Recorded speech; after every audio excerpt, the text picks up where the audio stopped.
Le Bitcoin décroche en ce début de semaine. Nous sommes aujourd'hui lundi et on y voit une attaque baissière supplémentaire. On le sait, les investisseurs en ont ras-le-bol. On le sait aussi, ils ont peur. Et que se passe-t-il lorsque les investisseurs ont peur? Eh bien, vous le savez, nous arrivons à cette fameuse phase de capitulation et c'est exactement la phase que recherchent les whales. Donc, restez bien avec moi jusqu'au bout de cette émission parce que c'est ce que nous allons voir ensemble. Par la même occasion, on va procéder à l'analyse du crypto total. On va aller analyser Ethereum ainsi que le dollar. Alors comme d'habitude les amis, restez bien avec moi jusqu'au bout de cette émission parce que c'est ce qu'on va voir tout de suite.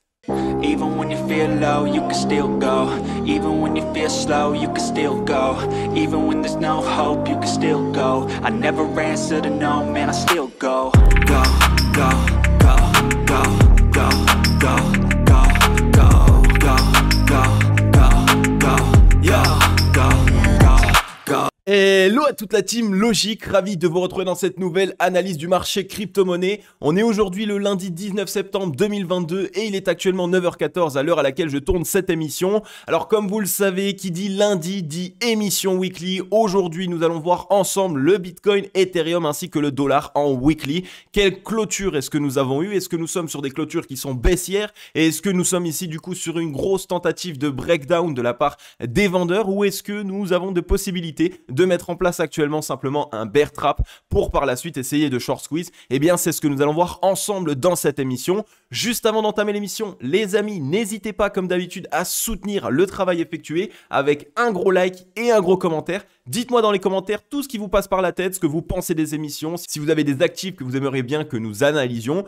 Et évidemment aussi, n'hésitez pas à laisser votre avis en commentaire. Je veux qu'on mette en place un maximum de débats pour pouvoir mettre en relation toutes nos idées et bénéficier, on va dire, de l'analyse de masse. On est ici sur le Scalpex Index, un Crypto Fear and Greed dans la peur 21. Et comme vous le savez aussi, le Crypto Fear and Greed a toujours 24 heures de retard, ce qui veut dire que nous n'avons pas encore retranscrit la jambe baissière sur laquelle nous sommes actuellement et donc que potentiellement, enfin, j'ai envie de dire, le marché va retourner dans l'extrême peur. Et vous le savez, c'est dans l'extrême peur qu'on implémente des bottoms. Et vous le savez aussi, c'est dans l'extrême peur qu'on arrive à toucher la capitulation de la part des investisseurs et c'est exactement ce que les whales recherchent. On en avait parlé dans les 3 précédentes émissions, donc bravo à tous les membres évidemment qui ont regardé les précédentes émissions et qui ont pu se mettre en sécurité. Un social index sur Up, un market order flow en recherche neutre ce matin. Alors regardons un petit peu, j'ai envie de dire, que s'est-il passé concrètement? On se rappelle ici de ce W qui était parti avec ici une belle récupération acheteuse. On l'avait vu ensemble, on avait parlé ici de cette première poche de liquidité ainsi que de cette deuxième poche de liquidité que les whales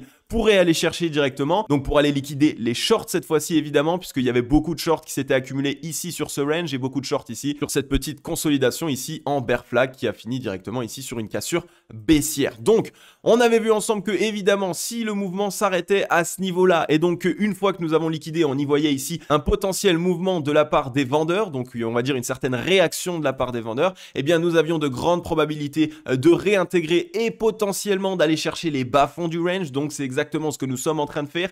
Attention, on y voit ici un M-top qui s'est dessiné avec la cassure de ligne de coup ici. Donc on a bien un M qui s'est mis en place en 4 heures. On est donc dans une dynamique baissière. On est donc ici sur un mouvement baissier supplémentaire. Attention, on risque ici d'aller chercher la capitulation. Vous le voyez ici directement, si on prend du recul, on est dans la borne basse du range. Donc ici, directement, la borne basse entre les 18 809 et les 18 553. Je doute que nous trouvions rebond ici. Maintenant, je pense qu'au vu de cette disposition de M-top, on va aller chercher ici les liquidités plus basses. Donc, on va pousser les investisseurs à capituler. Et vous le connaissez maintenant, lorsqu'il y a une capitulation, alors c'est un très gros chandelier japonais qui va se déclencher. On va aller liquider ici tous les potentielles liquidités qu'on pouvait ici retrouver précédemment. Et si jamais on est ici sur une réaction acheteuse et donc que la smart money souhaite par la suite relancer le prix, alors ce gros chandelier japonais sera racheté directement. On y verra une très grande mèche de capitulation et beaucoup de force acheteuse pour racheter cette mèche, ce qui nous montrera du coup que les whales, donc que la smart money, essaye de lancer le prix et essaye surtout d'absorber les liquidités vendeuses. Donc on reste prudent sur tout ça. Vous le voyez ici, on a vraiment un Bitcoin qui est actuellement en train de vouloir nettoyer les acheteurs. On est sur potentiellement le dernier mouvement baissier, donc il va vraiment falloir que ensemble nous puissions être à l'affût sur toute cette semaine, car il y a de fortes probabilités que nous ayons ici de grosses opportunités pour entrer de manière intelligente en tant qu'investisseur et surtout sur le long terme. Alors les amis, vous le savez maintenant, ici nous sommes 15 300 membres de la Team Logic. Bienvenue à tous les nouveaux membres, bienvenue à toutes les personnes qui rejoignaient la grande Team Logic, ça fait vraiment super plaisir. Dans les précédentes analyses techniques, donc les précédentes émissions dans lesquelles nous avons analysé les graphiques, on avait ici cette vidéo ainsi que celle-ci. Nous avions vu ensemble que le Bitcoin était potentiellement dans un bull trap et donc que nous allions repartir à la baisse. On avait vu ensemble aussi que Ethereum, attention à la sortie de The Merge, commençait ici à montrer de gros signes de faiblesse. Bref, on avait vu ensemble que ce mouvement pouvait arriver et il est arrivé, donc c'est une très bonne chose. Je ne suis pas en train de vous dire ça pour vous dire ok j'ai toujours raison ou quoi que ce soit, non absolument pas les amis, vous le savez, je ne suis pas comme ça. Par contre je souhaite vous dire ça tout simplement pour vous pousser à vous abonner, c'est totalement gratuit, donc abonnez-vous, activez la cloche, rejoignez la grande Team Logic. Nous allons ensemble déceler les prochaines opportunités qui arrivent et avec une correction de ce type sur le Bitcoin et donc comme on le voit une grosse claque sur les altcoins et on l'avait vu ça aussi dans la précédente émission, eh bien nous allons avoir de belles opportunités pour pouvoir entrer sur le marché crypto-monnaie sur le moyen et long terme. Donc vraiment, n'hésitez pas à nous rejoindre. Cette semaine risque d'être extrêmement complète en analyse et on va voir ensemble quels actifs nous présentent les meilleures opportunités aujourd'hui et sur quelle zone est-ce qu'il vaut mieux essayer de se positionner à l'achat. Donc rejoignez la grande Team Logic les amis, ça fait super plaisir et on va passer tout de suite au Bitcoin en weekly. Donc là on est ici en daily, on va passer directement en weekly puisque aujourd'hui c'est la clôture weekly qui nous intéresse. On avait fait cette précédente émission évidemment lundi dernier, on avait vu ensemble que attention, on avait oui un beau chandelier japonais ici de la part des acheteurs puisqu'on a eu une belle mèche qui a été rachetée. Et par contre, on n'avait aucune mèche ici. Par contre, on était évidemment aussi en train de se dire de faire très attention à cette zone de rechargement vendeuse qui était ici présente. Et comme vous le voyez, ça n'a pas loupé. La mèche est venue à l'intérieur et finalement, boum, énorme réaction de la part des vendeurs. Donc, ça montre que ici, bien évidemment, les vendeurs étaient en position et qu'ils attendaient simplement un léger rebond pour par la suite essayer de venir défoncer les acheteurs. La clôture weekly qui a été donnée ici, c'est une ravalante baissière entière du mouvement ici précédent. Donc, attention, vous connaissez maintenant ce type de chandelier japonais, ce type de disposition de chandelier japonais. Ce n'est pas un signal qui est bull, ce n'est pas du tout un signal qui est acheteur. Et en plus de ça, si on voit ici en weekly, on y voit pour l'instant un M-top qui est en place. Donc la clôture weekly, elle, n'a pas fait la cassure. On voit de la ligne de coup qui est ici directement au 19 520. On a clôturé immédiatement dessus. Donc ça montre que le M-top n'est pas encore valide. Il va falloir évidemment attendre une clôture bien en dessous de cette zone. Mais s'il se valide, alors attention, hein, on pourrait vraiment ici essayer d'aller chercher un petit peu plus bas en weekly. Et inversement, s'il ne se valide pas, alors ce sera simplement ici une mèche, on va dire, de début de semaine, lundi, mardi, mercredi, pourquoi pas, on fait peur et on fait une mèche de capitulation.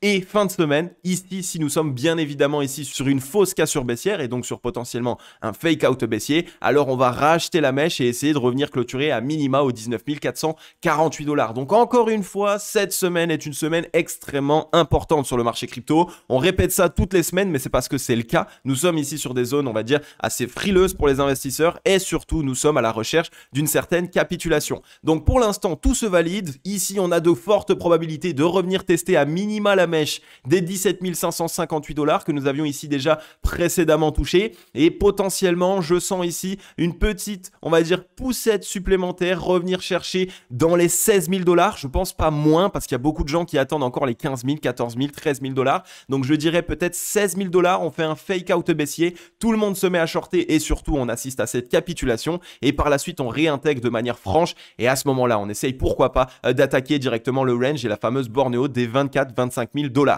Donc attention en weekly sur le Bitcoin, ça ne sent pas bon pour l'instant, on est vraiment ici sur une disposition qui n'est pas très haussière. Si on regarde maintenant du côté du ratio long short, on pourrait directement ici tout simplement envoyer le léger mouvement supplémentaire, c'est souvent comme ça que ça se passe pour mettre en place un W ici dans la zone dans laquelle les vendeurs sont essoufflés, donc directement ici la zone de surachat et par la suite essayer d'envoyer un W et revenir tester la fameuse zone de neutralité. Donc on n'est pas ici sur une mauvaise disposition non plus puisque si on regarde au côté du ratio long short qui est simplement un indicateur de momentum, donc qui nous permet de mesurer la force présente dans un actif, on y voit que pour l'instant il n'y a pas beaucoup de force vendeuse qui est encore présente sur cet actif. On est ici dans la zone de survente, on y voit ici qu'on pourrait ici tenter directement un léger mouvement baissier supplémentaire mais on ne pourrait pas partir bien plus bas étant donné qu'on est déjà ici dans la zone de survente. Donc les vendeurs sont essoufflés smart-money, ce qui veut dire que potentiellement les acheteurs sont en train d'essayer de créer un certain mouvement. On est toujours dans la zone de rechargement acheteuse. Là encore, c'est évidemment le signal qui nous montre que c'est la smart-money qui domine actuellement le fameux mouvement baissier que nous sommes en train de connaître, puisque dans la zone de rechargement acheteuse, c'est vraiment la smart-money qui s'amuse, j'ai envie de dire. On y voit ici une belle accumulation qui commence à se faire, donc c'est la smart-money qui commence à essayer de récupérer des liquidités, de venir faire capituler les investisseurs et surtout par la suite de trouver leur meilleur point d'entrée possible pour se repositionner en force et par la suite essayer de relancer le prix. Et si on regarde sur le MACD, on voit qu'on a cross la zone de neutralité à la hausse en weekly ici. On est sur un léger M-top qui est en train de se mettre en place, donc attention, j'y verrai un retest de la zone de neutralité. Si on casse la zone de neutralité, attention à une légère accélération baissière pour simplement revenir chercher, notamment, comme je l'ai dit tout à l'heure, les 16 000 $ ou non loin, mais je ne nous verrai vraiment pas partir plus loin, puisque comme on le voit pour l'instant, on est toujours sur des bottoms de plus en plus hauts, directement sur le MACD, ce qui nous montre que la smart money réaccumule chaque dip et que ici, on a vraiment le gros argent qui est en train d'essayer d'absorber les liquidités vendeuses. Donc un retest de zone de neutralité, ou alors légèrement passer en dessous pour par la suite essayer de se relancer, mais comme on le voit, ça nous mettrait ici 4 bottoms de plus en plus hauts, alors que sur le cours, on est ici sur des bottoms de plus en plus bas et donc ça nous montrerait évidemment que la smart money est en train d'absorber les liquidités vendeuses. Donc on surveille tout ça, on a une ravalante baissière, donc évidemment cette semaine ici on risque d'avoir un mouvement baissier supplémentaire, peut-être en début de semaine, peut-être même sur toute la semaine. Comme d'habitude, vous le savez, c'est le dollar qui va nous donner ces indications et ça tombe bien, on va aller le voir en fin d'émission, donc restez bien jusqu'au bout. On va passer maintenant directement sur le crypto total. Le crypto total, vous le savez, là encore, on en avait parlé par la même occasion, on est là aussi sur un M-top qui est en train de se mettre en place, on le voit ici avec ce fameux double top, avec deux tops les uns en dessous des autres comme d'habitude. On est revenu tester cette ancienne zone de résistance entre les 1170 milliards et les 1222 milliards, donc qui était ici directement précédemment une zone de support, donc rebond dessus et on est en train de se faire rejeter. C'est pas du tout le meilleur des signaux possibles là non plus, donc attention, la dynamique est toujours baissière. En weekly, on voit qu'on a un certain mouvement baissier qui souhaite se faire ici sur les altcoins et sur le marché crypto dans sa globalité, donc on va vraiment rester prudent. Première zone qu'on pourrait revenir tester, c'est la fameuse mèche des 760 milliards. Et si jamais on veut passer légèrement plus bas, on pourrait revenir tester entièrement les 0,786 de Fibonacci qui se trouve actuellement aux 731 milliards. Donc ça ferait ici une petite fausse sortie baissière. On reviendrait dans notre box bleue entre les 681 milliards et les 786 milliards. Qui on voit était ici immédiatement la précédente zone de résistance pour le top du bull run de 2017, donc qui a pris fin ici en 2018. Donc en gros, on serait simplement ici sur un retest du précédent top. Comme vous le voyez, lorsqu'on est venu faire cette cassure, donc là on était venu le tester, on s'est fait rejeter. Là, à ce moment-là, on est venu le casser, mais on n'est jamais revenu le tester en tant que support et c'est la raison pour laquelle je vous explique très souvent qu'une zone de résistance qui est cassée par le prix, mais qui n'est pas retestée en tant que support, c'est ici une épée de Damoclès au-dessus de la tête et c'est donc une zone que potentiellement, à un moment donné, le marché va chercher à revenir combler. Donc attention à cette petite box bleue, on aurait de très belles opportunités évidemment qui se présenteraient à nous si on revient chercher cette box bleue, des altcoins une fois de plus qui se seraient fait éclater et un bitcoin qui lui aussi serait à nouveau dans de très belles zones, 17 000, 16 000 $. Si on regarde du côté du ratio long short, on a un petit peu plus de force sur le crypto total, donc on pourrait ici envoyer un léger mouvement baissier supplémentaire, revenir tester la zone de survente et par la suite pareil, essayer d'implémenter un bottom, notamment ici en W dans le momentum. Donc on reste prudent de tout ça, on n'a pas non plus une force vendeuse qui est extrêmement importante, donc dans tous les cas aux alentours des 678 milliards on a de fortes probabilités que les vendeurs n'aient plus assez de force, mais là encore une fois de plus il faudra s'assurer que les acheteurs soient bien présents.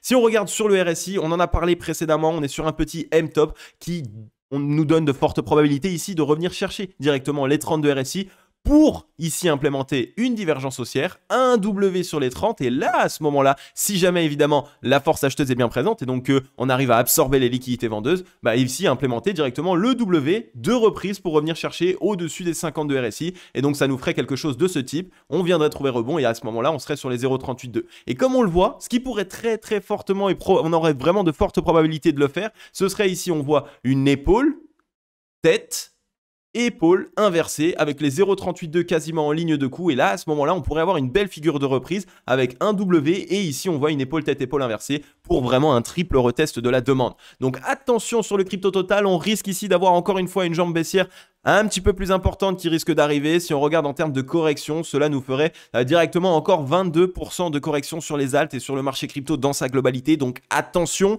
je vous avais mis ici évidemment en évidence que les altcoins allaient se prendre une énorme claque. J'espère que vous vous êtes mis en sécurité. Pour ma part, je me suis mis en sécurité et une fois qu'on va revenir dans cette box bleue, alors à ce moment-là, j'ai vraiment des liquidités pour pouvoir recharger un maximum et essayer une fois de plus de me repositionner au meilleur moment. Et là, pareil, si on regarde sur le MACD, on a une divergence haussière qui s'était mise en place, deux bottoms les uns au-dessus des autres. On est au-dessus de la zone de neutralité, ce qui est un bon signe, donc un potentiel retest de la zone de neutralité, ce qui là déjà nous enverrait un mouvement baissier et pourrait nous ramener dans la box bleue. Et comme expliqué tout à l'heure sur le Bitcoin, à la limite, on pourrait repartir légèrement plus bas, mais tant qu'on tient le précédent bottom, alors à ce moment-là, on a de fortes probabilités d'envoyer le W et cette fois-ci de venir quitter la zone de neutralité et de s'en écarter un maximum pour valider les divergences haussières. Donc attention sur le crypto total, pareil, ça sent pas extrêmement bon. On est sur un M-top toujours sous le ruban de MyMobile, donc on reste prudent. Ici, cette semaine risque d'être encore une fois plutôt baissière et risque de faire mal à notre portefeuille, mais évidemment, qui dit qu'à un moment donné, on a mal à notre portefeuille, dit qu'à un moment donné, évidemment, on a de belles opportunités.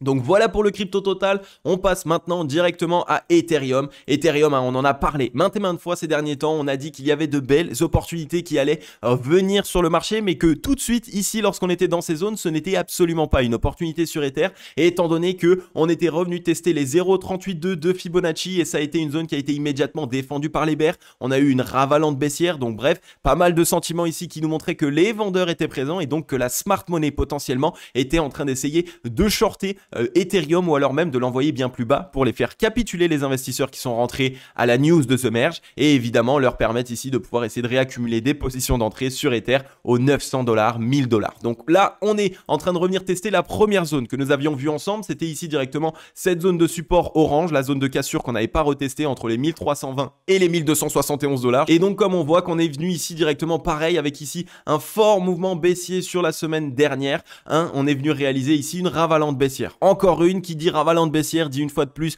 mouvement baissier à arriver. Quand on assiste à une ravalante baissière de ce type, vous le savez évidemment, on a un mouvement baissier qui se poursuit. On n'arrive pas ici à directement ravaler la ravalante baissière. C'est vraiment quelque chose qui est extrêmement rare. On est ici en plus de ça sur un M-top. On a cassé la ligne de coup ici sur Ether. Donc le M-top est validé, j'ai envie de dire. L'objectif de ce M-top, normalement, est ici entre les $1068 et la mèche précédente aux $997. On pourrait à la limite même essayer de revenir directement tester la mèche de capitulation des $884. Donc on peut laisser traîner des ordres sur Ether, ça peut être plutôt intéressant une fois qu'on passe ici sous les 1100, presque sous les $1000, d'essayer de mettre en place ici directement des ordres en stratégie de DCA. Pour ma part, c'est ce que j'ai fait. J'ai mis ici quelques ordres aux $1000, puis des ordres aux 900, puis des ordres aux 800 et j'ai ici, on va dire, une grosse poche de liquidité entre les 800 et les $700 au cas où on a une vraie mèche de capitulation pour vraiment essayer de me permettre d'en accumuler un maximum. Et si jamais on ne touche pas ces ordres-là, c'est pas grave, je les réouvre directement un petit peu plus haut, aux 800 et aux $900 à nouveau. Tout ce qui passe sous les $1000 sur Ether, c'est juste du pain béni pour moi. Donc une fois de plus, je cherche à rentrer en position. Donc M-top validé sur Ether, attention, ce n'est pas un bon signal, surtout pas en weekly. Donc on a de fortes probabilités de venir casser cette zone de support, de réintégrer et de revenir chercher dans les alentours des $1000. Pareil que ici sur le crypto total, petit M-top non loin des 50, on va sans doute revenir tester les 30. Si on met en place cette divergence haussière avec un rebond sur les 30, ça peut être une très très belle opportunité évidemment, puisque la W reprise et on pourrait repartir au-dessus des 50 de RSI. Donc là encore, j'attends ici directement ce rebond sur les 30. Si on voit qu'on a bien ici des liquidités qui sont absorbées par les acheteurs, alors forte probabilité que la smart money soit simplement en train de réacheter la capitulation et la panique sur le marché crypto et donc sur Ether. On est venu ici mettre en place un M-top dans le ruban. Vous le savez, M-top dans le ruban, ça envoie un mouvement baissier plus important et généralement ça montre que les vendeurs ont vraiment de la force ici, qu'ils ont réaccumulé de la force sur ces deux tops et donc qu'ils vont potentiellement essayer de pousser le prix plus bas. Donc là encore, attention sur Ethereum, ça sent pas forcément extrêmement bon. On risque d'avoir un mouvement baissier ici pour par la suite mettre en place le petit W que personne n'attendrait, pourquoi pas. Et à ce moment-là, on voyait une relance lorsque tous les investisseurs ont capitulé et sont sortis de position. Ça frustrerait tout le monde et ça ferait en sorte que tout le monde est sorti. Donc tout le monde se dit ok, j'avais raison, c'est pas grave, il fallait que je sorte. Et ensuite, une fois qu'on a le rebond, et bien là, à ce moment-là, tout le monde se dit mince, je suis plus dans le train, j'essaye de rentrer. Et pourquoi pas à ce moment-là essayer de renvoyer encore un mouvement baissier. Bref, vous avez compris le principe, les whales vont totalement jouer avec les investisseurs et c'est exactement pour cette raison que je vous dis toujours d'avoir un plan d'action d'investissement et de comprendre les cycles de marché et comment fonctionnent les whales, c'est extrêmement important. Et maintenant, on passe à notre dernier actif. J'ai envie de dire l'actif que vous connaissez maintenant, on fait que le passer ces derniers temps. C'est un petit peu l'actif assassin, c'est le dollar. C'est lui qui est en train de mettre l'énorme claque au marché crypto. C'est lui qui est en train vraiment ici de ne pas nous permettre de nous relancer sur le marché crypto-monnaie. Tout simplement parce que, pour rappel, on l'a vu ensemble à maintes et maintes reprises ces derniers temps. Le dollar est toujours ici dans son énorme parabole, donc un mouvement haussier extrêmement important. Et qui dit un bull run ici sur le dollar, puisqu'on peut bien appeler ça un bull run, il est ici en phase haussière depuis le 24 mai 2021, voire même février 2021, eh bien on assiste généralement en fin de parabole à ce qu'on appelle un blue off top. Donc ici vraiment la décorrélation de l'actif avec la dernière force acheteuse qui est mise en place pour aller liquider tous les shorters, tous les gens qui se sont dit ok, le dollar est surévalué, donc ils se sont mis à shorter ici, ils se sont mis à shorter ici, et donc là on va vraiment sortir tous les shorters, toutes les personnes qui ont essayé d'anticiper une correction du dollar, on les sort et après pourquoi pas envoyer un M-top et donc là à ce moment-là avoir la disposition baissière et voir un dollar enfin mettre fin à son bull run et commencer on va dire une certaine phase baissière. Donc c'est tout à fait le cas, on le voit ici, on a eu une ravalante haussière avec ce chandelier japonais, on a eu ici, on voit une forte pression vendeuse qui a été absorbée par les acheteurs, on a réussi à clôturer sur les 0,382 avec 3 reprises, on voit ici les mèches ont directement à chaque fois été sauvées, donc 0,382 sauvé, première zone d'arrêt sauvée, ça veut dire que les acheteurs sont encore présents et donc que le mouvement va continuer, donc attention sur le marché crypto, toute la semaine ici, va falloir ici évidemment la surveiller, on risque d'avoir une semaine baissière sur le marché crypto si le dollar a une semaine haussière, par contre s'il envoie 2 semaines haussières, attention c'est 2 semaines baissière sur le Bitcoin, etc., etc. Donc restez bien prudents, ce n'est vraiment pas le moment de FOMO. On est ici toujours évidemment en surachat total, ça ne sert même à rien que je vous passe les indicateurs de momentum, ils ne veulent plus forcément rien dire, c'est simplement ici la fin du mouvement haussier. Donc dans tous les cas, oui, on a une perte de momentum acheteuse, mais ici on a vraiment cette envie de venir liquider tous les shorts qui ont pu se présenter ici ainsi que ici. Donc on va faire ce nouveau mouvement ici de liquidation et par la suite pourquoi pas essayer de corriger. Donc attention, on surveille une fois de plus le dollar. Si on voit un dollar commencer à corriger, à ce moment-là, on peut essayer de se positionner sur le marché crypto. Par contre, tant qu'il ne corrige pas, alors ce n'est pas le moment et il faut absolument rester prudent. Bien les amis, nous voilà ici à la fin de cette émission, on passe directement à la conclusion, analyse weekly aujourd'hui, on y voit un Bitcoin qui est plutôt dans le pétrin, qui n'est pas dans une belle disposition, un Ether qui lui aussi, mais lui surtout on l'a vu ensemble dans la précédente émission et j'ai vraiment mis ici un point d'exclamation pour vous dire de faire très attention puisque à l'arrivée de The Merge, on avait tous envie d'en acheter encore et encore pour se dire que ça va totalement partir et une fois de plus, on est toujours sur le même sentiment de marché, c'est toujours un buy the rumor et sell the news, pour l'instant on n'est pas venu ici contredire ce petit dicton sur le marché crypto. Donc on garde tout ça en tête une fois de plus. Ethereum, attention, on va sans doute avoir de très belles opportunités. Ça c'est génial pour les personnes qui ont pu se mettre en sécurité. Par contre pour les personnes qui ne sont pas mis en sécurité, attention, maîtrisez votre risque, c'est extrêmement important. Donc vous l'avez vu, on avait vraiment bien mis en place ces derniers temps des stratégies ainsi que des scénarios pour vous expliquer que le marché crypto-monnaie allait potentiellement corriger. On a surtout fait des émissions très longues, 36 minutes, 40 minutes pour pouvoir vous expliquer en détail la raison pour laquelle je pensais que le marché crypto allait corriger,